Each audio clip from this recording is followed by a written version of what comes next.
Todos bem-vindos, mais um Papo de Discípulo, mais um tempo precioso na presença do nosso Deus para estudarmos a palavra dele.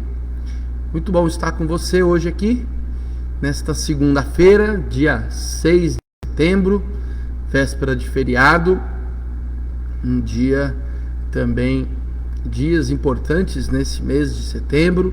Setembro amarelo, você está vendo a cruz aqui, ó, né? O amarelo aí, sinalizando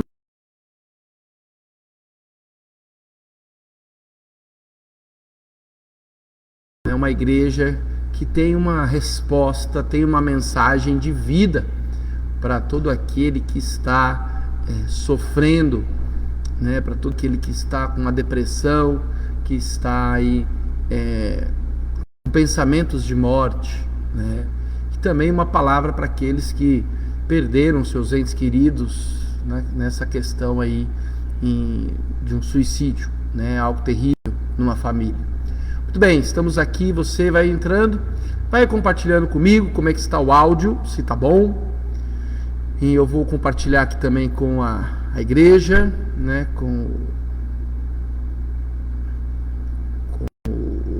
Peraí, compartilhar aqui nas nossas redes sociais, né?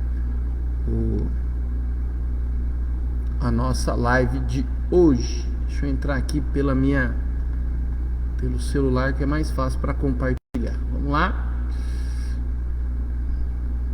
Eu quero fazer uma leitura antes de começarmos a aula, mas deixa eu apenas compartilhar com a igreja a live de hoje, né? Parece que o som tá bom aqui, pelo menos no meu celular tá bom o som, hein?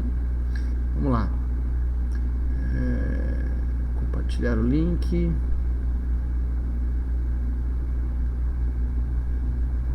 aqui no nosso WhatsApp, nas nossas redes. Quem que entrou aí? Fale uma boa noite pra mim, pra eu saber que você entrou. É bom quando eu sei que você está comigo aqui, isso é maravilhoso. Hoje temos toda segunda-feira a devocional do conselho, está no nosso grupo, está aqui no meu Facebook também, sempre uma mensagem de Deus aí, dos presbíteros, do pastor. Toda segunda-feira nós temos esse compartilhar, né, que é muito importante e especial aí. A intenção é abençoar a vida de todos vocês. Amém? Muito bom. Ver se tem mais alguém aqui para compartilhar. De ter um casal que eu quero compartilhar aqui. Eles não são no grupo da igreja. Aqui, achei eles. Muito bem. Muito bom.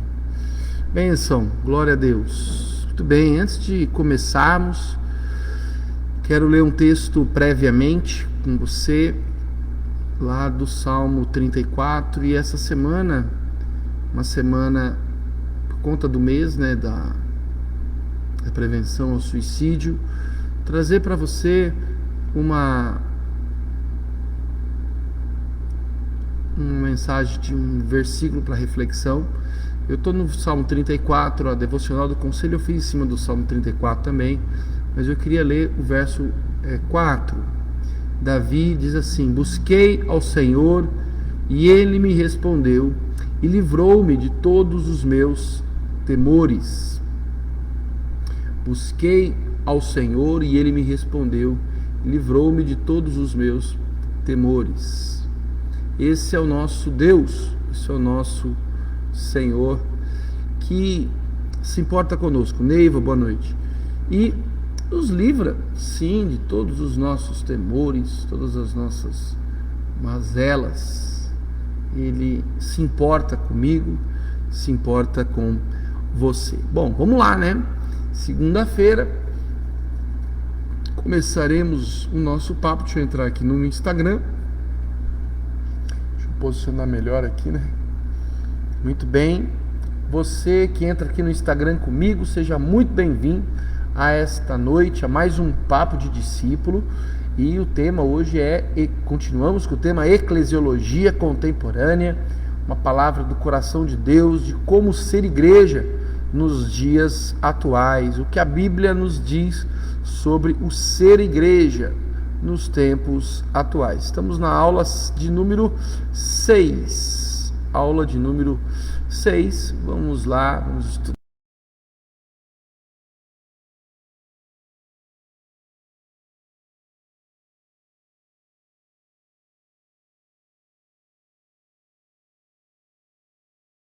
Vamos ler antecipadamente o texto que nós vamos refletir hoje. Nós vamos ler do verso 21 até o verso 26. Semana que vem nós encerramos a eclesiologia, graças a Deus, né? Que nós já estamos encerrando esse tema. Vamos começar um novo tema e Deus vai preparar para nós. Verso 21 diz assim, do 1 Coríntios 12: Não podem os olhos dizer à mão, não precisamos de ti, nem ainda a cabeça, aos pés, não preciso de vós.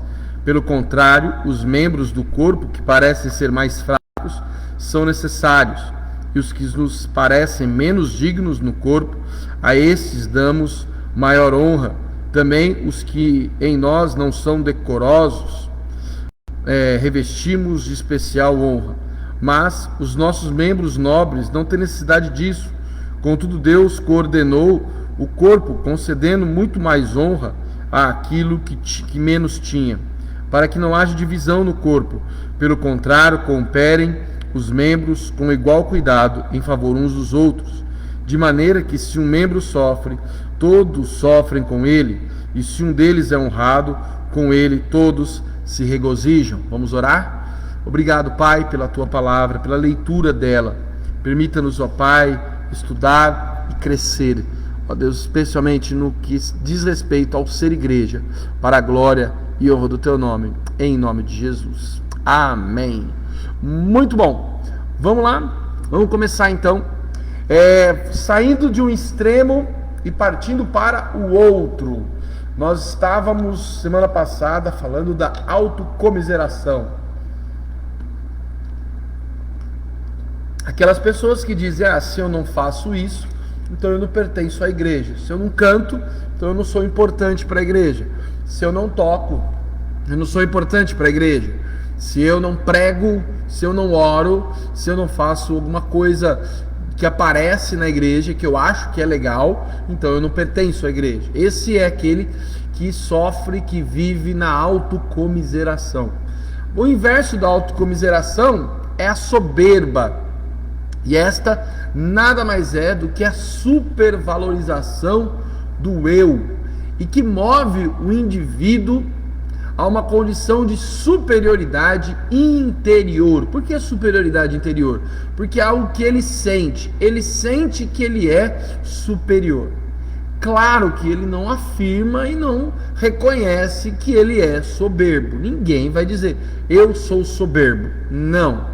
Mas assume uma postura soberba dentro da comunidade, dentro da igreja, e essa postura demonstra isso de forma natural, ela se evidencia no dia a dia com a igreja. O soberbo, ele, ao contrário daquele que tem autocomiseração, ele é capaz de assumir muitas tarefas. Não estou dizendo que quem assume muitas tarefas é soberbo. Estou dizendo que o soberbo, ele tem uma tendência de assumir muitas tarefas, muitas lideranças.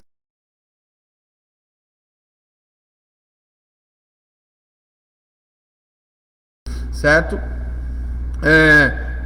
Esta é também uma postura prejudicial para o andamento da igreja. Por quê? Porque ele se fecha nele mesmo, ele fica na dele, né? Ele não se envolve, ele não se confraterniza com as pessoas, né? Então prejudica muito o andamento da igreja.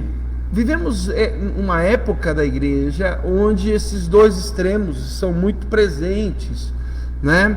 Nós temos pessoas extremamente apáticas nas igrejas evangélicas, pessoas que se acham inferiores, miseráveis, coitadas, e você tem aquelas que tomam a frente de tudo e não estão nem aí com ninguém, querem que seja do jeito delas, e porque o jeito delas é o certo, e ninguém mais está certo, né? E se alguém vai contra, ela sai da igreja, né? O soberbo, ele pula de igreja em igreja, sabe? É só ver, isso é fato, gente. É uma característica dele, entende? Não estou dizendo que todo mundo que muda de igreja mas o soberbo é assim. Por quê? Porque ele diz: ah, não, eu saí daquela igreja porque o pastor não me deu oportunidade, eu saí daquela igreja porque as pessoas ali não me queriam, né? Porque as pessoas não queriam fazer do meu jeito, ninguém me respeitava. E aí a pessoa vai falando, e muitas vezes o simples fato de que muitas vezes o pastor falou: olha, eu vou pôr alguém para te ajudar, você já está fazendo isso, deixa essa outra tarefa para outra pessoa, e ela ficou aborrecida, né? Então é muito interessante isso. Assim como a autocomiseração, a soberba é uma barreira, entenda isso, é uma barreira para a edificação da igreja e para a proclamação do evangelho. Isso é fato, gente, né? Sendo assim, precisa ser detectada e combatida. Como se combate a soberba? Como se combate a autocomiseração? Com a busca, o primeiro reconhecimento de si mesmo, né? Precisas então se perceber soberbo. Isso não é algo que alguém vai te dizer, é o que você tem que buscar de Deus e questionar: Deus, pela minha atitude, eu estou sendo soberbo. Se arrepender desse pecado, porque assim como a autocomiseração, a soberba é pecado também, né? E identificar as origens desse comportamento. Por que eu sou assim? Por que eu me formei assim?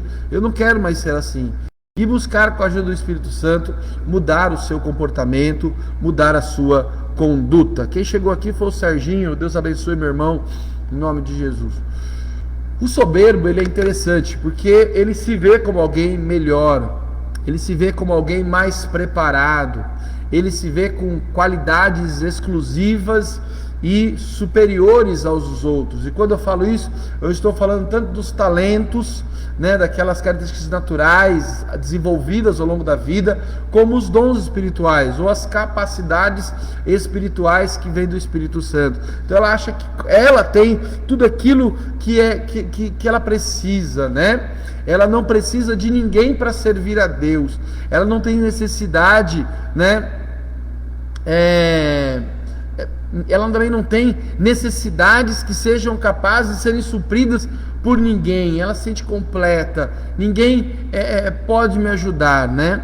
Muitos que assim se comportam estão em estado de grande sofrimento, mas não admitem ser alguém, não admitem que exista alguém apto a ajudá-lo. O soberbo, então, ele se acha melhor tanto para servir, como melhor no sentido de não aceitar a ajuda de ninguém, mesmo quando ele está sofrendo, porque na visão dele, ninguém é capaz de ajudá-lo. Não tem ninguém aqui nessa igreja que pode me ajudar. Não tem, pastor. Não, aqui não, né? Ih, pastor, meus problemas são muito grandes. Ninguém pode me ajudar. Isso é soberba, né? Então aquele que quer servir sozinho, né? Deixa que eu faço, né? Eu não preciso de ninguém me ajudar, né? Aqueles filmes americanos que os policiais andavam em dupla, aí sempre tinha um investigador que dizia assim: eu não preciso de parceiro. E aí o chefe dele diz: eu vou te pôr um parceiro, e ele sempre briga com o parceiro. É isso que acontece com o soberbo na igreja. Se coloca alguém para ajudar ele, ele briga, né? Ele não se dá com ninguém, ele não consegue trabalhar junto com ninguém, certo? Porque só ele que sabe fazer, né? É complicado. Irmão, em nome de Jesus, espero que, se você estiver se identificando com isso aqui, irmão, hoje é dia de transformação, de quebrantamento no seu coração. Amém? Pensa nisso. O soberbo tem um olhar crítico, aguçado com relação aos outros. Ele sabe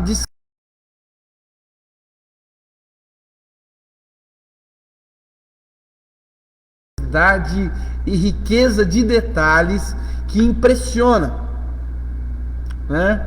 Eu dou uma olhada do lado aqui, que a minha esposa está aqui na igreja comigo.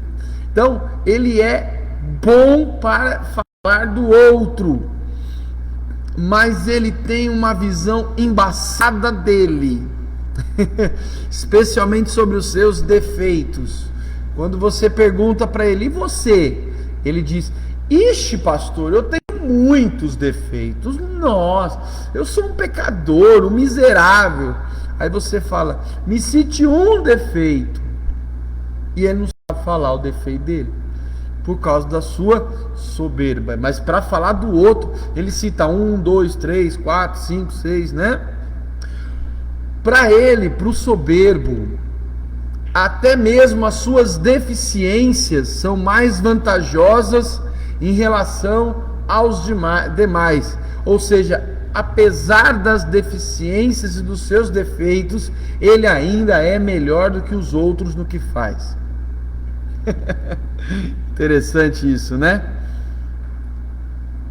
Para estes, né, os versos então que nós lemos do 21 ao 26 são o meio de Paulo combater e ensinar o caminho excelente para aquilo que destrói tanto a autocomiseração como a soberba, que é a humildade. Eu ouso dizer com muita segurança que dos versos 21 ao verso 26, Paulo está falando de humildade, sem citar essa palavra durante o texto. Paulo está falando de humildade. Paulo está falando que no corpo de Cristo, que na igreja, precisa-se ter a prática da humildade. Isso é muito interessante. Os olhos não...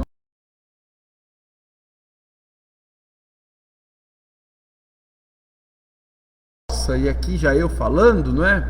Você não coça com o próprio olho, você tem que pôr a mão no olho. A cabeça não pode dizer aos pés, não preciso de vocês, porque se ela quer ir para algum lugar, ela precisa dos pés para levá-la. Paulo, usando esta expressão, nos mostra que para se vencer a soberba, é preciso primeiramente entender que ninguém é o corpo de Cristo completo e individualmente. Você é a igreja, mas não é a igreja em sua totalidade. Você é a igreja no seu trabalho, você é a igreja na comunidade de fé, você é a igreja na escola, você é a igreja no seu...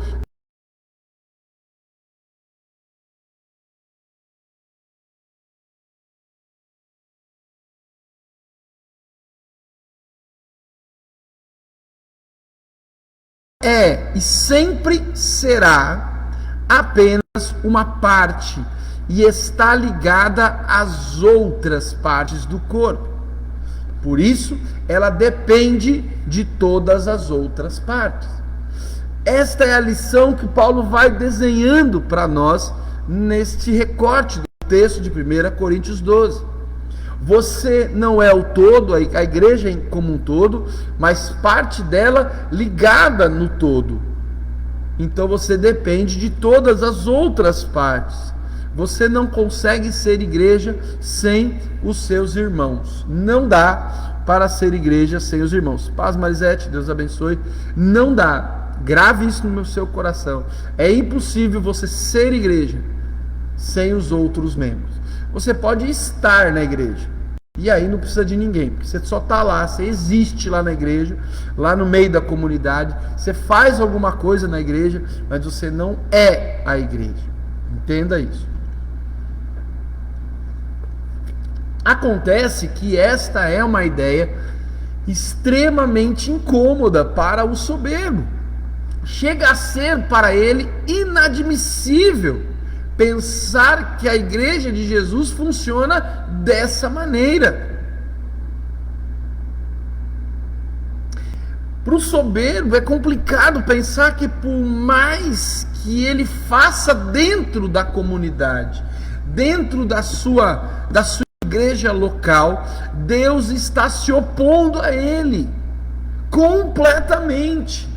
Porque lá em Tiago, no capítulo 4, diz que Deus dá graça ao humilde e resiste ao soberbo.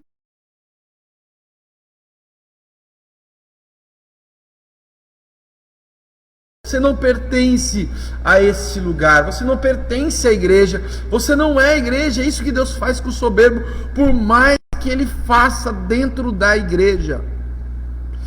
Nós temos o hábito errado de pressupor fé, de pressupor santidade, de pressupor um cristão verdadeiro pelo tanto de trabalho que ele faz na igreja. Mas está errado. Uma das características marcantes do verdadeiro discípulo de Jesus é ele pertencer à igreja e pertencer aos seus irmãos. Ele andar junto com os irmãos. Ele estar unido com os irmãos. Ele se esforçar para estar conectado com os irmãos. A sua fala é uma fala que une os seus argumentos, são argumentos que unem e não que dividem. Esse é um discípulo verdadeiro. O resto, tudo zoado. O resto pode fazer muito. Vai chegar lá no final dos tempos e vai dizer: mas Senhor, em teu nome fizemos maravilhas. E Jesus vai dizer para ele: eu não conheço você não. Apartai-vos de mim, todos vocês que praticam e vivem na iniquidade. Um dos pecados desse é a soberba. Paulo combate ela com a humildade. Verso 22: pelo contrário, os membros do corpo que parecem ser mais fracos são necessários. Paulo segue apontando para a dinâmica do ser igreja. Ou seja, para que esta esteja de acordo ou em acordo com Jesus, se faz necessário compreender a importância de que cada parte deste corpo, ou a importância de cada parte desse corpo, isso é fundamental entendermos. Todas as partes do corpo são importantes. Todas elas. Mesmo aquele indivíduo, e preste atenção onde eu estou chegando aqui, mesmo aquele indivíduo que aparenta fragilidade, limitado, incapaz, aquele que você olha e ele é simples, mas ele é convertido, ele é talvez mais tímido, mas ele é convertido. Isso significa que ele tem o Espírito Santo de Deus, então que ele recebeu do Espírito Santo capacidades espirituais.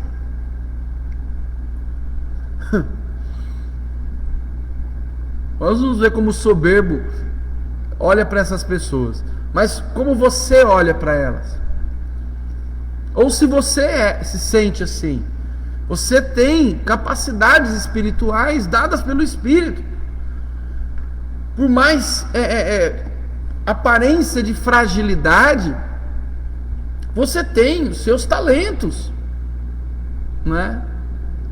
Agora, se você é mais experiente, ou você é um líder, então, da sua igreja, cabe a você ter a sensibilidade e a habilidade para motivar essas pessoas e dar suporte necessário para que estas pessoas possam também servir a Deus, servir a igreja de forma proveitosa.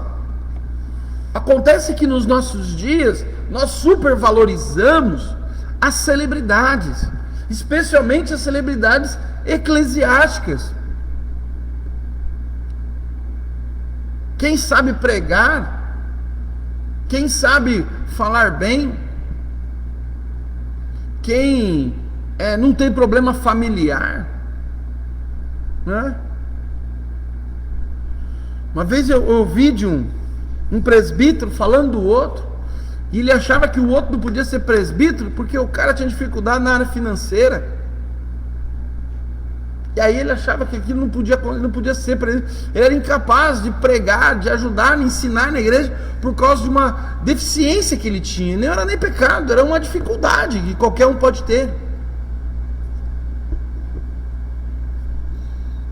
Como quem diz, eu sou quase perfeito. Eu posso ser, o outro não pode. Não é assim que funciona. Era um excelente professor de escola bíblica, tinha uma didática maravilhosa, um talento para ensinar maravilhoso, e Deus ainda deu a capacidade espiritual para explicar a Bíblia. Era um homem extremamente amoroso, acolhedor das pessoas, mas tinha uma dificuldade. Cabia ao pastor, então, fazer o quê? Motivar esse homem, para que ele, apesar das suas dificuldades, e então até mesmo ajudá-lo na sua dificuldade, sim, para que ele se sentisse mais seguro, e então pudesse cumprir o seu papel, servir, porque ele era convertido. Acontece que o soberbo não suporta essas pessoas. O soberbo despreza o fraco, despreza o tímido, nem se mistura com ele. Eu não tenho tempo para ficar ensinando, para ajudar, não. Não investe na vida das pessoas. E aqui neste lugar a humildade faz todo sentido. Porque a humildade leva você, o humilde, ele chama o fraco para andar junto. Deu para entender o que é humildade, gente? É a capacidade de se colocar a serviço do outro. Apesar da fraqueza, da timidez, da limitação. Às vezes é novato, não conhece muito Bíblia.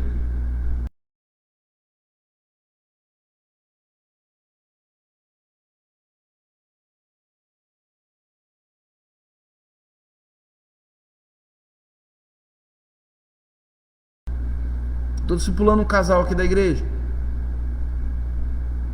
Agora, você não tem a capacidade de discipular também? Você que se gaba do seu conhecimento, da sua fé, da sua vida cristã, ao invés de criticar, por que não chama as pessoas para andar junto com você e ensinar o que é a vida cristã? Isso é humildade. Deu para entender a diferença de humildade para soberba? Ficou bem claro, não ficou não, amor? Tá claro isso, né? Tá bom. Na sequência, Paulo fala daqueles com menos dignidade, menos dignos, né? Ele fala, e os que nos parecem menos dignos no corpo, a esses damos maior honra. Também os que em nós não são decorosos, revestimos de especial honra. Ao passo que os nossos membros nobres não têm necessidade disso. Paulo então fala dessas pessoas menos dignas, não merecedoras, e os menos decorosos, ou seja, aqueles que ainda possuem defeitos muito aparentes, né? Pecados, muitas vezes, práticas ainda que não conseguiram se libertar, né? Mas são pessoas salvas por Jesus, estão presentes na igreja com o desejo de servir, pois amam verdadeiramente Jesus, estão conhecendo as Escrituras ou conhecem as Escrituras, mas muitas vezes esses vêm de um passado vergonhoso, cheio de erros, de pecados, de vícios, questões de caráter profundas, que eles estão dispostos e querem mudar e buscam esta mudança. Estão nesse processo de santificação e precisam da igreja para caminharem, serem aperfeiçoados em Cristo, para que possam exercer o seu papel no corpo com esmero. Paulo então afirma que mesmo pessoas aos olhos da sociedade e da instituição eclesiástica, mesmo as pessoas sendo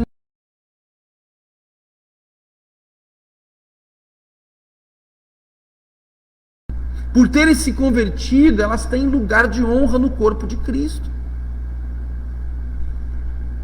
É isso que Paulo está dizendo. A igreja, e quando eu falo igreja aqui, eu falo da instituição, ela tem uma característica, e hoje muito grande também, de julgar e condenar, né? Condenar as pessoas e dizê-las que elas não são dignas, nem merecedoras de servir a Deus, de fazer uma oração. Olha, pastor, você vai pedir para aquela pessoa orar? Como assim? Né? Você não conhece a vida dessa pessoa, como foi, como era. Né? Ai, aquela pessoa tinha o vício de beber, agora virou presbítero. Como assim? E aí eu me lembro de Jesus e os seus apóstolos. Jesus só chamou uns caras que não prestava com ele. Jesus chamou o Pedro, que era um pescador, um homem brabo. O Tomé, que era uma pessoa covardona, né? Desconfiada, meio esquisita, né? E o Judas, traidor.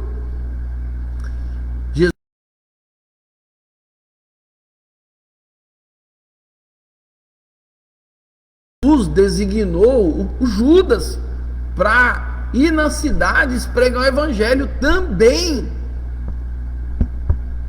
Já pensaram nisso?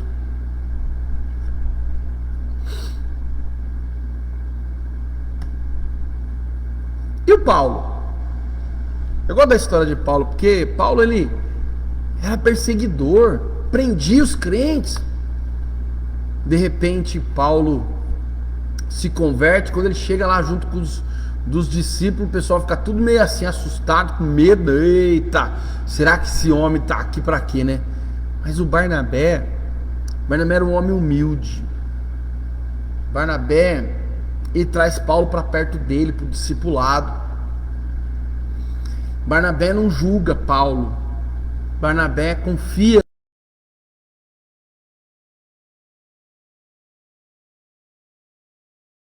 Eu acho que os crentes, eles não acreditam na própria salvação. Então eles não conseguem acreditar na obra redentora de Deus no outro. Ah, será que mudou mesmo? Ué, você não mudou? É que aí entra o soberbo, né? Ué, mas eu sou eu. Deus transformou minha vida, porque eu, né, sou o cara. O outro não é. O humilde não diz. O humilde diz: se Deus mudou minha vida, Ele mudou a vida do outro. Então vem cá, vou andar junto com ele, vou ajudar ele a servir a Deus, apesar dos defeitos e das falhas dele.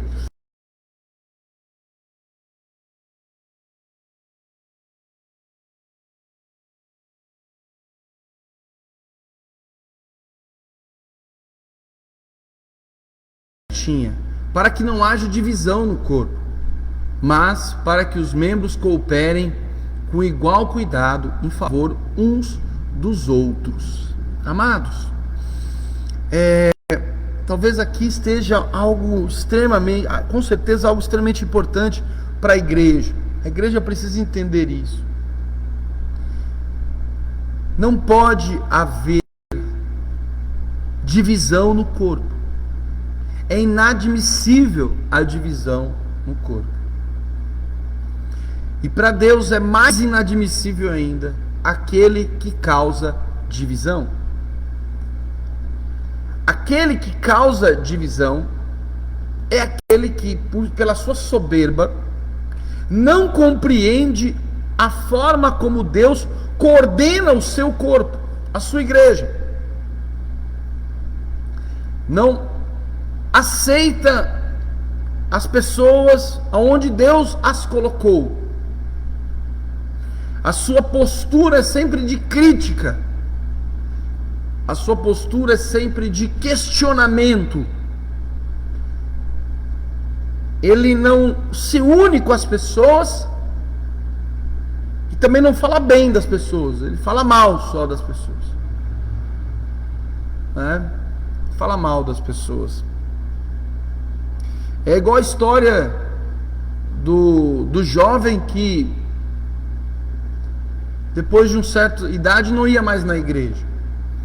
E os pais chorosos perguntavam para ele: filho, por que você não vai mais à igreja? Ele disse: ué pai, a igreja é um lugar ruim. E o pai diz: mas nunca, a igreja é um lugar maravilhoso, seu pai e sua mãe sempre foram na igreja, sempre te levavam na igreja. E aí o filho diz: é pai, mas todo final do culto, no carro, o senhor falava mal do pastor, da esposa do pastor, o senhor falava mal dos presbíteros, falava mal do diácono, o senhor falava mal da irmã fulana, da ciclana, da beltrana. Pô, tanta gente ruim dentro da igreja, eu não quero estar no meio desse povo ruim não. Né? Eu acho muito interessante e eu me preocupo com isso. Eu me lembro uma vez, uma igreja, um homem, o filho dele ia numa outra igreja e ele vinha conversar comigo. E ele, que eu acho legal trazer ideia de outra igreja pra gente, quanto mais ideia melhor, né? Mas ele não tinha a postura de trazer ideia, ele tinha postura de crítica, né? Ele não dizia que a outra igreja fazia diferente, ele dizia: porque a outra faz assim, a nossa faz errado. Quer dizer, tem um jeito certo, é da outra. Nunca. E eu dizia: por que você não vai pra lá? Ele falou: porque eu sou daqui. Não, você é daqui, vamos valorizar o que temos aqui, os irmãos daqui. Não, porque não, é daqui. O soberbo, ele causa divisão. Mas Deus coordena o corpo para que não haja divisão, mas que os membros cooperem com igual cuidado. Cooperar é operar junto, em sintonia, em sincronia, com empatia, com amor, cada um fazendo a sua parte. Imagina numa cirurgia, o médico diz: me passa esse instrumento, e o outro diz: não, não é esse, você vai usar esse outro aqui, porque eu quero que use esse aqui, né? E eles começam a divergir ali no meio da cirurgia, morre o paciente. Somos membros uns dos outros.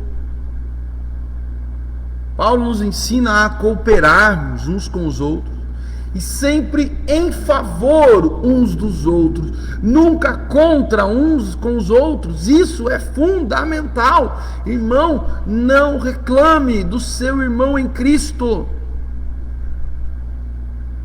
Isso é sinal de soberba ou autocomiseração. Humildade é sempre valorizar o outro, a qualidade do outro. Se eu percebo dificuldade, deficiência no outro, eu vou ajudá-lo, eu me disponho a ajudar e não a criticar.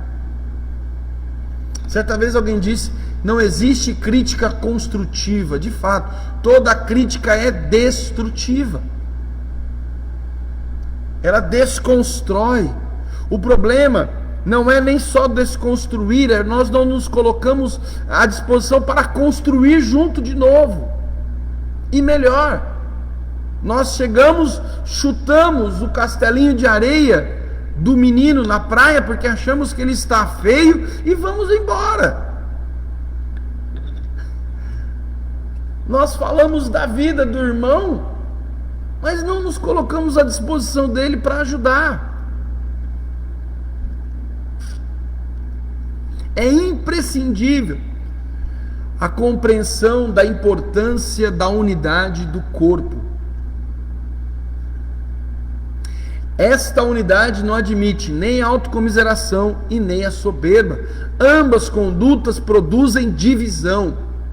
O elemento que une é a humildade, pois move a cada um a entender o seu lugar na coordenação de Deus. Entendeu? Ele sabe onde Deus o colocou e ele sabe o seu papel para com o todo, servindo e mais, permitindo ser servido,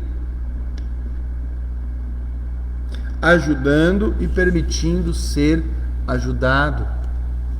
Irmãos, eu tenho 20 anos de ministério. 20 anos de ministério.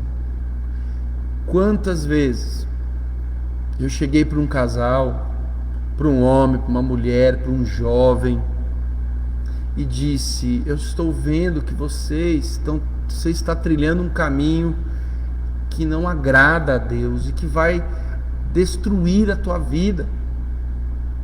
Eu quero te ajudar a mudar de caminho. Olha o que a Bíblia diz. Você está vivendo assim, a Bíblia diz isso.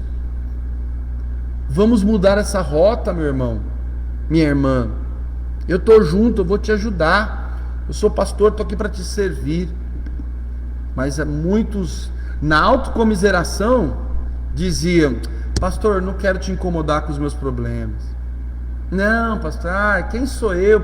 Tanta gente mais importante para o senhor ajudar. O soberbo respondia assim: não, pastor, não preciso de ajuda. Pode deixar, pastor. Eu sei o que eu estou fazendo. Fique em paz. Tanto aquele que age com autocomiseração como aquele que age com soberba passam por momentos de tragédia na sua vida.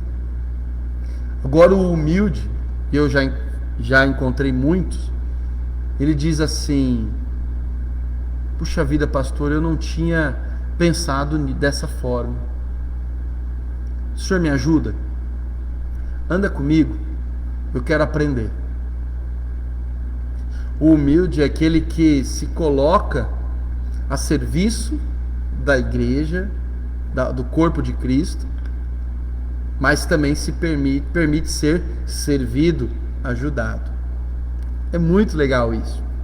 O ser igreja caminha nesta dinâmica, e assim a igreja vai se edificando através do aperfeiçoamento de cada um. A igreja se edifica à medida que cada membro da igreja é aperfeiçoado,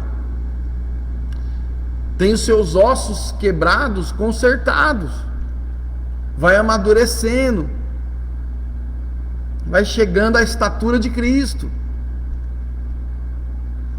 Quando isso vai acontecendo, a igreja vai se tornando poderosa na proclamação do Evangelho. Nota-se ainda, quando falamos da humildade, e isso é muito interessante, importante frisar, a percepção e submissão de cada um. Aquele que é humilde, ele é submisso, ele percebe, é submisso à soberana coordenação de Deus, que por meio do Espírito Santo designa cada parte para o seu lugar, onde ele sabe que será mais eficiente e servirá de forma mais frutífera.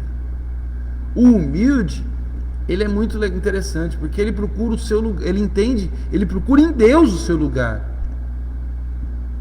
Ele procura em Deus o que se deve fazer, como se deve viver. E isso é interessante. Isso é extremamente edificante para o corpo de Cristo.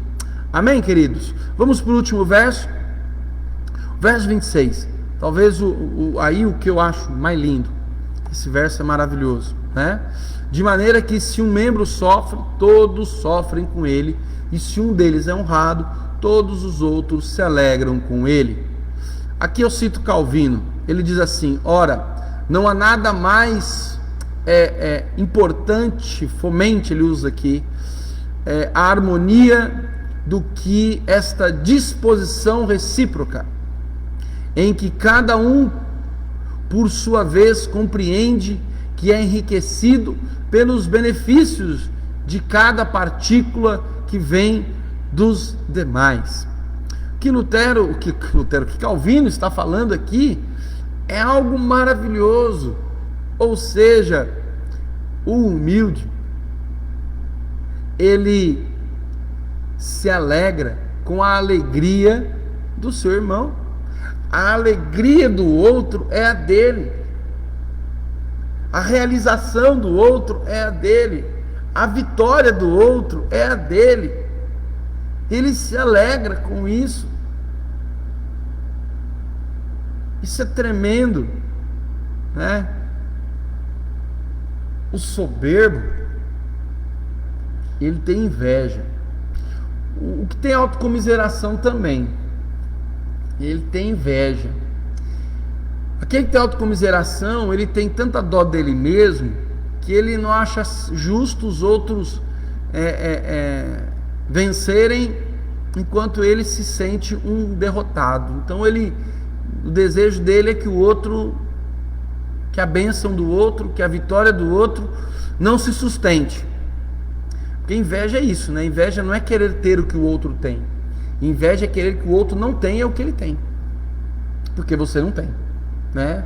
Se eu tenho inveja do carro do outro, não é que eu quero ter um carro igual ao dele, é que porque eu não tenho aquele carro, eu também não quero que ele tenha. Então eu desejo que ele bata o carro, que ele perca o carro, que ele não consiga pagar o carro, né? Isso é inveja. O soberbo também, porque ele não admite que alguém tenha uma vitória e que se evidencie e ele não. Não dói para ele. Quando alguém, né? Então é muito comum na igreja, só para a gente ilustrar, aquela história do pastor, né? Depois de um evento, senão nós vamos ter um encontro de mulheres. Que dia que é o encontro de mulheres, amor? 25 de setembro, vamos ter encontro de mulheres aqui na nossa IPI Betânia, aqui em José Bonifácio, né? E todas as mulheres já estão convidadas, ok? Que o convite é para vocês, né? E aí é muito comum isso, né? Aí o pastor vai elogiar quem organizou e ele esquece um nome. Se ele esquece o nome da pessoa que tem autocomiseração, a pessoa fala assim: eu sabia, não sou importante mesmo, não vou fazer mais nada não, porque você acha que eu vou ser lembrado? Não presto. Vai ver que eu não fiz nada direito, por isso que o pastor nem lembrou. O soberbo diz: como ele ousa não lembrar de mim? Eu que fiz tudo. Vou sair dessa igreja, meu nome não foi citado, essa igreja não me dava o valor que eu mereço. Isso é soberbo. O humilde vai falar assim: esse pastor é cabeçudo, esqueceu meu nome. Sabe, é uma coisa irrelevante para ele. Irrelevante, né? Talvez ele até vai... é o humilde que vai chegar no pastor e vai falar no final do culto, ou no meio do culto, ele vai falar: pastor, o senhor não citou meu nome, aí eu ajudei também. E aí todo mundo vai achar que ele é soberbo. Mas não, ele só está lembrando o pastor. Porque o soberbo não vai falar nada, ele vai sair da igreja com raiva, rancoroso. Não gostei desse pastor. Né? Ele não se alegra.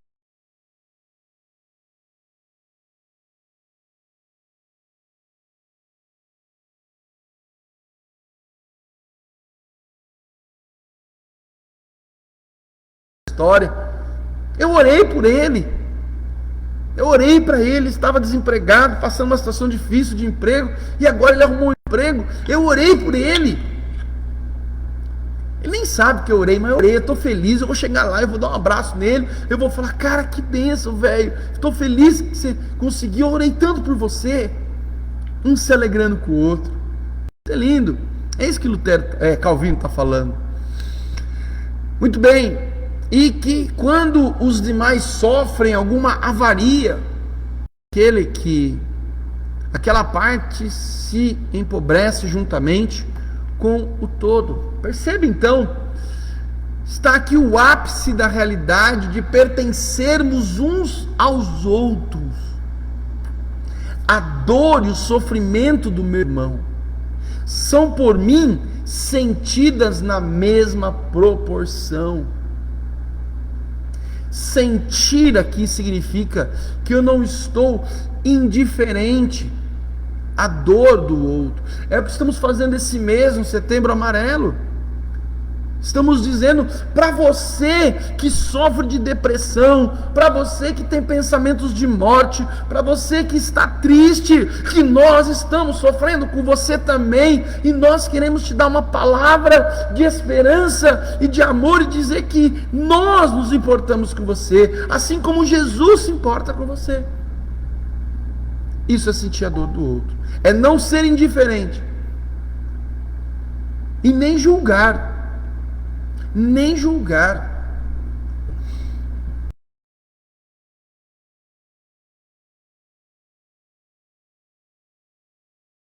Boa noite, Cida. Boa noite, Cida. Quantas vezes eu vi jovens na igreja, gente crente, mas que escorregou, mulheres, homens, casais, que cometeram seus pecados vieram à tona na igreja.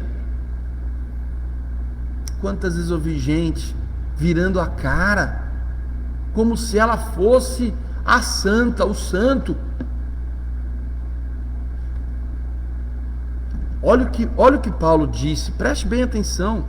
Se um membro sofre, todos sofrem com ele.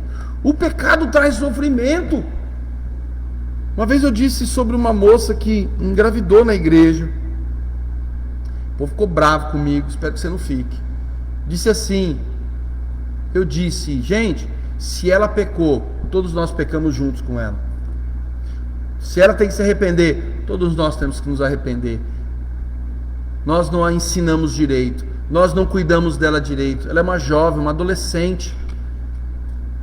Nós falhamos.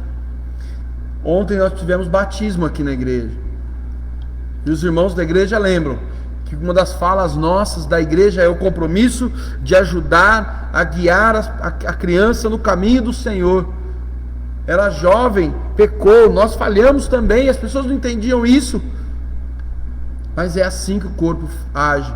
Se um se alegra, todos se alegram. Se um sofre, todos sofrem. Não, então, com indiferença, nem julgando, mas no movimento de amor em direção a este outro, para acolher. Irmãos, nós passamos por dores, por sofrimentos, por pecados, e a última coisa que nós esperamos,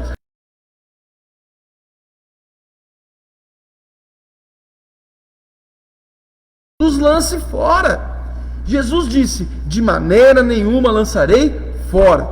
Aqueles que o Pai me der, esse vem a mim. E o que vem a mim, de maneira nenhuma lançarei fora. Não importa o que aconteceu.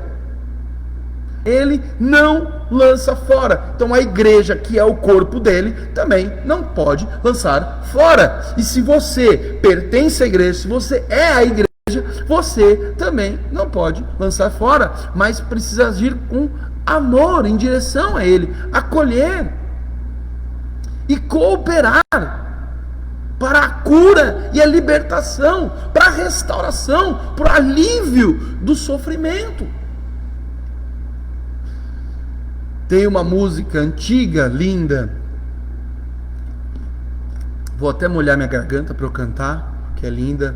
Ela diz assim: ame ao teu próximo como se fosse você, como se a dor que ele sente doesse mais em você. Um pedacinho dela. Como se a dor dele, não importa a fonte dessa dor, doesse mais em você. A eclesiologia, ela é muito mais do que técnicas de marketing. A eclesiologia é muito mais do que estratégias de evangelização, estratégias de ganhar membros da igreja.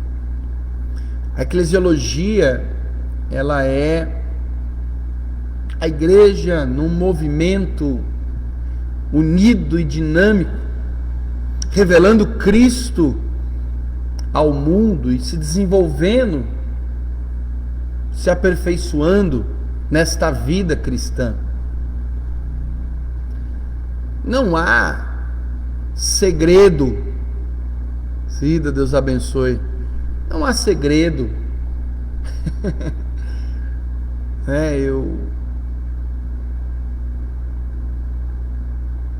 Para um avivamento na igreja, para que a igreja volte a crescer, para que a igreja volte a ser forte, para isso acontecer, basta a igreja, cada membro estar disposto a ser igreja nos padrões de Deus, nos padrões de Cristo. E é isso que estamos falando hoje aqui. É isso que estamos falando aqui. O ser igreja passa naturalmente pelo caminho em que todos são essenciais para o corpo. Eu disse aqui em uma das aulas, né? Tinha uma frase antiga que dizia: você não é insubstituível, ou ninguém é insubstituível. Está errado. Você é insubstituível, sim. Você é único. Você pode ter suas fraquezas, você pode ter suas características, você pode ter os seus defeitos, você pode ter os seus pecados, os seus vícios, você pode ter muitas coisas. Mas se você realmente se converteu, está no caminho da santidade e viver em humildade, certamente você será um vaso poderoso nas mãos de Deus. E é na humildade, ou melhor, e é na humilde unidade e na cooperação mútua que nos tornamos verdadeiramente igreja de Cristo, para a glória de Deus. Amém, queridos? Que esta aula possa ter talvez te constrangido, mas levado você ao arrependimento, ou a buscar esta humildade e abandonar, seja a soberba, seja a autocomiseração, em nome do Senhor Jesus. Amém? Vamos orar. Vamos orar. Se você tiver perguntas, manda para mim pelo WhatsApp, pelo Instagram, pelo Facebook. Vou ter o maior prazer de te ajudar, ok? Antes de orar, deixa eu dar alguns avisos que são de extrema importância para nossas vidas. Amanhã é feriado. Eu e minha esposa decidimos nessa semana que no mês de setembro, todas as terças-feiras, eu e ela, nós vamos não almoçar. No momento do almoço, nós vamos ficar em jejum e vamos ficar em oração. Eu quero te convidar, se você quiser se unir a nós no tempo do almoço, do seu almoço, dobrar o joelho, em vez de se alimentar fisicamente, se alimentar espiritualmente e interceder. Amanhã, especialmente pela nossa nação, por toda essa polarização, especialmente pelo povo. A minha oração é para que Deus haja no nosso país, aonde tem que agir, seja no governo federal, estadual, municipal, seja, não sei, onde que tem que seja, lá no exterior, mas para que a nossa economia volte a andar de forma a beneficiar as pessoas, a aumentar o poder de compra das pessoas, que as pessoas possam ter um alimento com preço acessível, que o emprego volte. Eu tenho ouvido que as portas de emprego estão aumentando, graças a Deus por isso. Eu quero que essa notícia seja verdadeira e que as pessoas possam realmente ter os seus empregos, que de fato essa vacina ela seja abençoada por Deus, né? Tem gente que gosta, gente que não gosta. Eu penso da seguinte forma: Deus, que o Senhor abençoe essa vacina que eu tomei, para que ela me proteja do vírus e proteja as pessoas do vírus. Eu acho que esse é o caminho do cristão, assim que eu penso.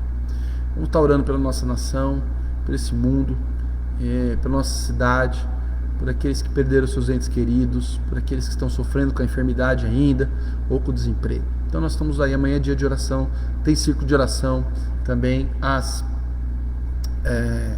14, das 14 às 15 horas, ok?